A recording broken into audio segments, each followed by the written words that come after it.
Por la señal de la Santa Cruz de nuestros enemigos, líbranos, Señor Dios nuestro, en el nombre del Padre, del Hijo y del Espíritu Santo. Amén. Señor mío y Dios mío, creo firmemente que estás aquí, que me ves, que me oyes. Te adoro con profunda reverencia. Te pido perdón de mis pecados y gracia para hacer con fruto este rato de oración. Madre mía Inmaculada, San José, mi Padre y Señor, Ángel de mi guarda, interceded por mí. A comenzar nuestro retiro, querido vivir el horario a rajatabla, aunque supongo que irá viniendo gente, pero más vale que seamos puntuales, que siempre es una gran virtud. Vivimos este retiro, además, en un momento, se oye bien, ¿verdad? Sí, se oye, en un momento en el que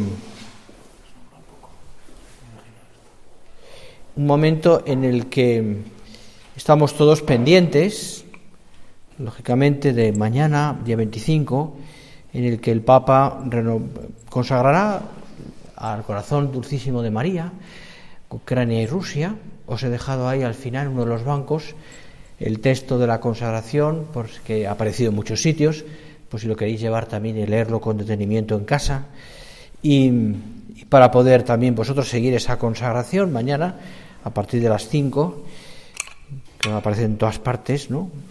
Pues para poder vivirla, ¿no? Y poder acompañar al Santo Padre en este día tan importante que el Papa ha querido que nos unamos, ¿eh?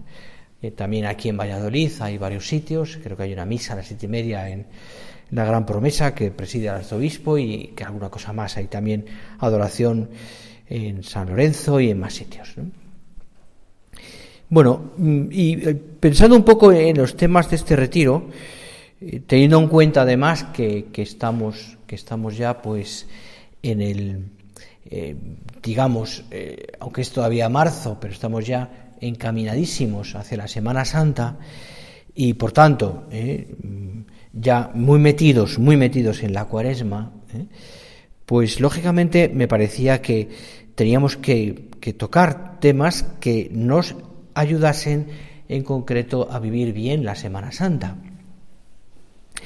Y además pensando que el siguiente retiro aquí en el colegio ya es después de Semana Santa, con lo cual pues ya dedicaremos tiempo a hablar, ¿no?, en ese momento de la Pascua de Resurrección y de la alegría y de la esperanza y demás cosas. Bien, y pensando un poco en esto, ¿no?, pues quería que en este primer rato de oración nos metiéramos un poquito, pensáramos un poquito en ese misterio tan impresionante que es el misterio de la Eucaristía, y centrados especialmente, y nos puede dar muchas ideas, centrados especialmente en la última cena.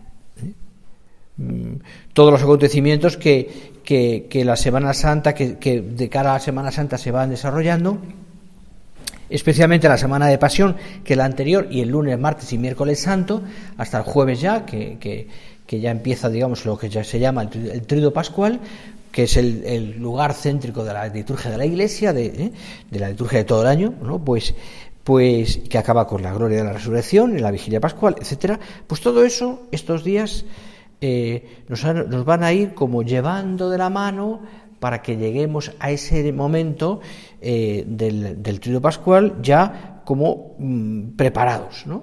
Y se trata de eso. Y el primer acontecimiento, después del ya propiamente lunes, martes, miércoles, que tienen sus textos muy concretos y sus misas muy concretas, por ejemplo, ahí se considera la traición de Judas, por ejemplo, el lavatorio de aquella mujer cuando derrama el perfume en los pies del Señor. Bueno, hay unos textos muy bonitos que son ya inminentes a la pasión. Pero ya llegamos al Jueves Santo.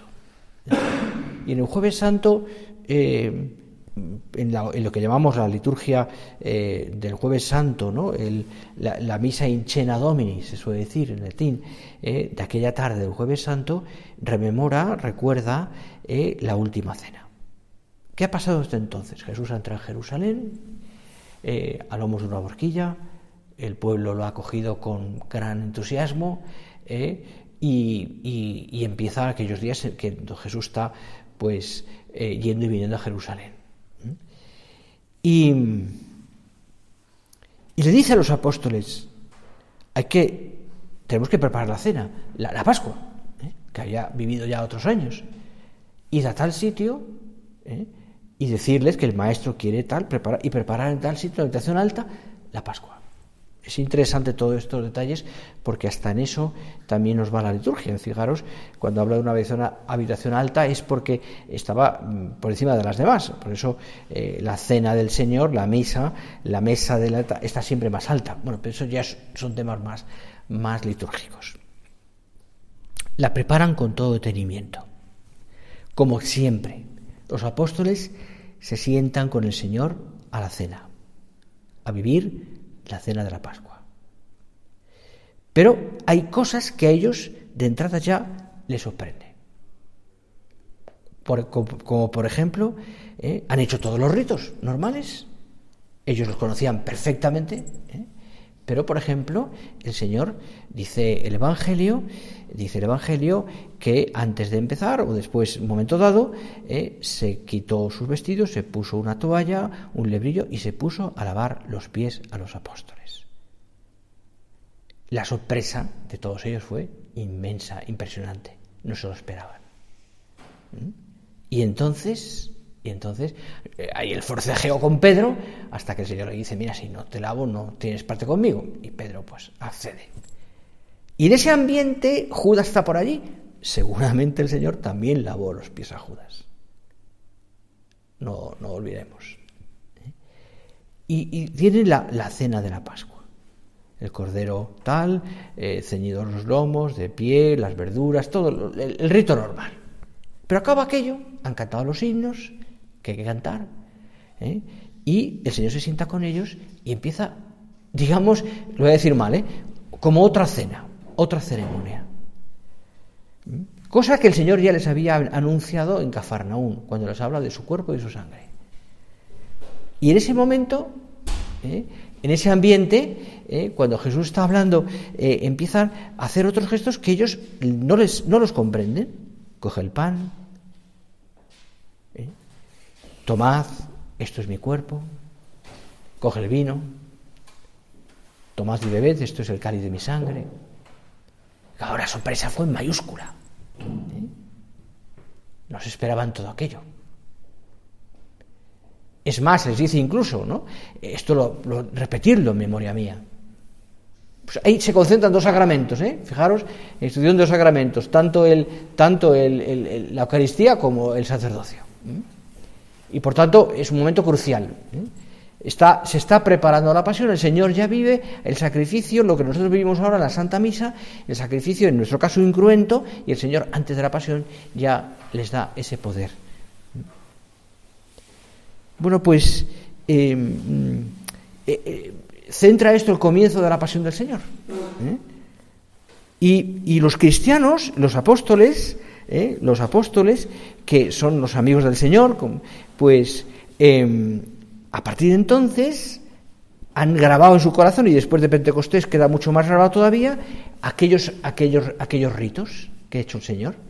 Y ellos también, y así lo narran algunos escritos antiguos, ellos también, cada vez que se reúnen, especialmente el día del Señor, el día del domingo, el día de la resurrección, que conmemoran la resurrección, el día del Señor, dies Domini, domingo, pues ellos también repiten aquellos gestos, vuelven a hacer otra vez lo que hicieron ver que hizo Jesús. Parten el pan. De hecho, fijaros, al principio de la Iglesia, la misa la llamaban la fracción del pan, porque ese gesto es importante, al partir el pan. Hay un texto, ¿os acordáis de Maús? Cuando los apóstoles, aquellos dos se van y Jesús se presenta y les está hablando, y dice que le reconocen cuando partió el pan en la cena, que no fue una misa, pero de alguna manera es un símbolo. Entonces, le llaman la fracción del pan. Ese pan sacrificado, ese pan partido y esa sangre derramada que nosotros recibimos en la Santa Misa, rememora y sobre todo se realiza el santo sacrificio del Calvario. ¿Qué es la misa? Decíamos, ¿no? Catecismo, la renovación incruenta del santo sacrificio del Calvario. donde está Jesús presente con su cuerpo, con su sangre, con su alma y con su divinidad. Nosotros consideramos ese misterio desde el punto de vista del sacrificio. Se considera también desde la presencia, también a la hora de hablar, por ejemplo, del Corpus Christi, pero desde el sacrificio. Y por tanto, si tú te metes en lo que es la misa, y yo iría más allá, pero no me va a dar tiempo a todo, si te metes en lo que es la misa, te darás cuenta que tú, si quieres, podríamos pensarlo así, yo me parece que cada vez que vamos a participamos, no me gusta decir voy a misa, sino participo, asisto, no, participo. No, allí el sacerdote es el ministro, es Cristo, pero tú estás participando, por tanto tú también vives aquella misa. Pues luego estarás más o menos distraído, más o menos atentos, tendrás la familia, los niños que no sé qué, pero estás participando, estás presente. No, por eso se cumple el precepto cuando uno está presente. No se cumple el precepto cuando oye la misa por televisión, y cuando uno está presente. Bueno, pues eso, en fin, es otro tema, pero entonces, claro, fijaros, ¿no?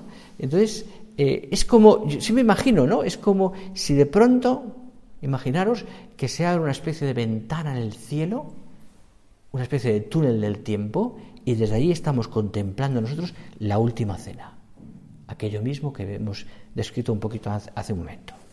Y estamos asistiendo también nosotros, con los apóstoles, con todos los que estaban allí, a aquella última cena del Señor. ¿Dónde? En la misa en la que estoy participando.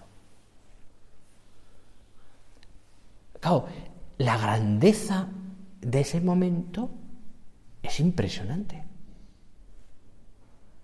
Hay un libro por ahí que te recomiendo, si algún día lo consigues, leer, que se llama La Cena del Cordero, de Scott Hahn, y que merece la pena porque explica muy bien todo esto, sobre todo relacionado con el Apocalipsis, pero merece la pena, ¿no? Porque está muy metido en esto del sacrificio de Cristo, etcétera. Bueno, y es como, ya te digo, como una especie de balcón, que en el cielo nosotros pudiéramos ver lo que está pasando. Y si tú coges, por ejemplo, un texto concretamente de San Justino del siglo I, del siglo II, que cuenta pues cómo hacían la Eucaristía, ¿no? Pues y es muy impresionante porque lo vas repasando, es muy breve, está incluido en el Catecismo de la Iglesia Católica, ¿no? También. Y entonces vas viendo, y él lo cuenta y está viviendo el siglo II, o sea, 100 y poco, que todas las partes que cuenta de la que están viviendo ellos un día del Señor, es prácticamente lo que nosotros vivimos ahora mismo, exactamente igual. Incluso, fijaros, la homilía. Luego no os quejéis de que hay homilía, porque ya los primeros cristianos vivían en el siglo I la homilía. Y no eran cortas. Tanto con aquella que San Pablo se lió, se empezó a hablar y se cayó uno de un balcón y se mató, ¿os acordáis? Pues se durmió. Se alargó San Pablo. Bueno, sí, pero es decir, que había ya homilía. Y había cosas muy interesantes. Por ejemplo, cuando el sacerdote coge el pan al final de la plegaria eucarística y dice, por Cristo, con él y en él, a ti Dios Padre. Y contestáis todos, amén. Ese amén es importantísimo. Porque ese amén es la confirmación de vuestra fe en lo que acabáis de vivir. Ya aparecía en aquellas primeras misas. Y se cita textualmente, amén. La asamblea dice, amén. Es decir, que participar en la misa es participar, es estar presente, es contestar, es vivirla con todo nuestro cariño, es poner, y si uno va repasando, no tengo aquí todo un repaso de la ceremonia que no voy a hacer para no alargarme, pero si uno lo va repasando, uno dice, bueno, yo tengo la suerte de cada domingo, y muchos de vosotros todos los días, de acudir, participar de este santo sacrificio que empieza el Jueves Santo, y que ya es la primera piedra de generosidad del Señor con nosotros. Bueno, primera piedra, por decirlo de alguna manera, ¿no? Pero, ¿me entendéis? Pero yo puedo participar. Luego ya el sacerdote puede ser más piadoso, menos piadoso, ayudar más o menos, mil cosas, ¿no? Bien, la liturgia más cuidado, menos cuidado. Sí, pero tú estás presente en algo que de verdad es tan importante que te va la vida. Te va la vida. Por eso tenemos que dar, y aquí quiero insistir mucho porque me parece que es importantísimo también, tenemos que dar mucha importancia a lo que es el día del Señor. El día del Señor. Es decir, como el día en el que vivimos, el día del Señor, no solamente la misa, sino además ese día dedicado a Dios. Nos encontramos muchas veces aquí en el colegio, en los colegios donde yo he estado antes, alumnos que habitualmente no van a misa porque sus padres pequeños no van a misa porque sus padres no van a misa. Evidentemente un niño de 8, 10, 15, 12 años, si quieres, quizás de 16 ya es distinto, que no va a misa el domingo porque sus padres no van, no tiene ninguna culpa. Me acuerdo una vez que estaba hablando con una alumna de un colegio de niñas de sexto de primaria y me contó que le pasó una vez que como no iban a misa, y no iban a misa, y ella dijo, pues un día vio la programación de televisión, vio que había misa a las 11 de la mañana y el domingo empezó a levantarse, temprano más o menos, se levantaba muy tarde en aquella casa, y a oír la misa. Hasta que su padre la vio un día, ¿y qué haces? Oyendo la misa, ¿cómo no me lleváis? Claro, el padre la semana vino a verme y me dijo, mira, ¿qué ha pasado? Y digo, evidentemente, tienes tú la culpa. No me diga eso. Yo, te lo digo porque es verdad. Porque es verdad. Es decir, pues fijaros, ¿no? Es decir, que el vivir el día del Señor, ¿no? Es el día de fiesta, es el día en el que en casa nos vestimos mejor, en que en casa vivimos todos juntos la Eucaristía, que en casa además mamá hace una comida especial, si están los abuelos cuidamos, no sé, 1000 cosas. Pero como cristianos para nosotros es un día importantísimo. Igual que todo este tiempo, y especialmente el Trido Pascual, es un día importantísimo. Vivimos la Eucaristía porque estamos centrados en el Señor. Cuentan que la última persecución de los cristianos, allá un poquito antes de la paz de Constantino, y concretamente en Cartago, la persecución fue en muchos sitios distinta, pero allí fue muy fuerte, la última. Y entonces a los cristianos les prohibieron reunirse en asamblea los domingos.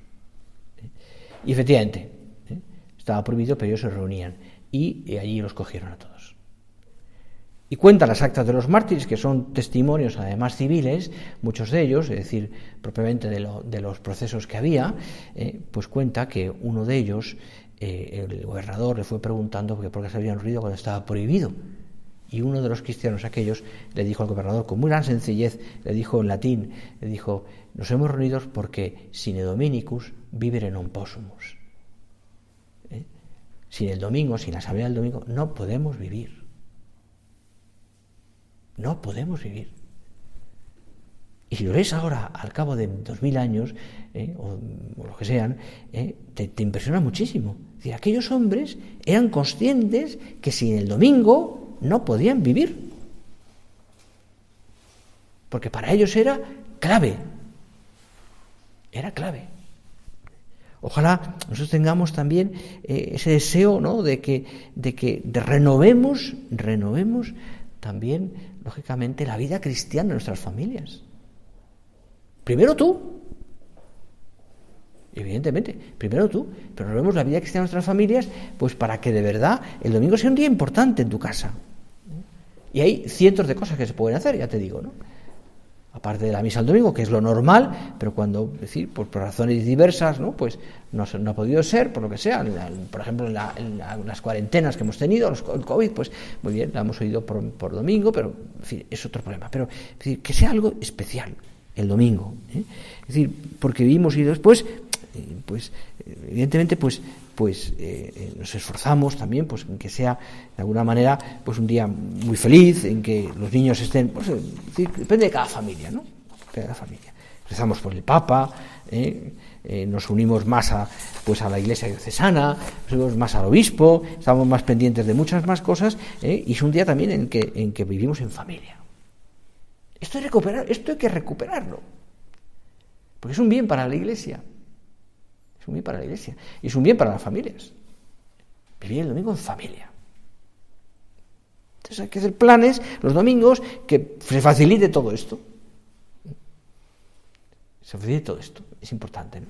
Día para rezar por el Papa, rezar por el obispo, para tantas cosas. Vamos a Os dejo ya para que hagáis el examen de conciencia. Vamos a pedir, ya os digo, como os digo, está allí don Juanjo en aquel confesionario confesando, yo estaré en este ratito para el que lo quiera pasar. Y acordaos que os he dejado ahí la consagración del Papa de mañana para que la quiera leer detenidamente, os la podéis llevar. Y bueno, vamos a rezar ya por esto. Mañana es un día como muy especial en la Iglesia, ¿no? Y vamos a rezar y vamos a estar unidos. Mañana tendrás muchas cosas de trabajo. No dejes de unirte al Papa en todo lo que hagas mañana. Pues ya hablaremos de eso.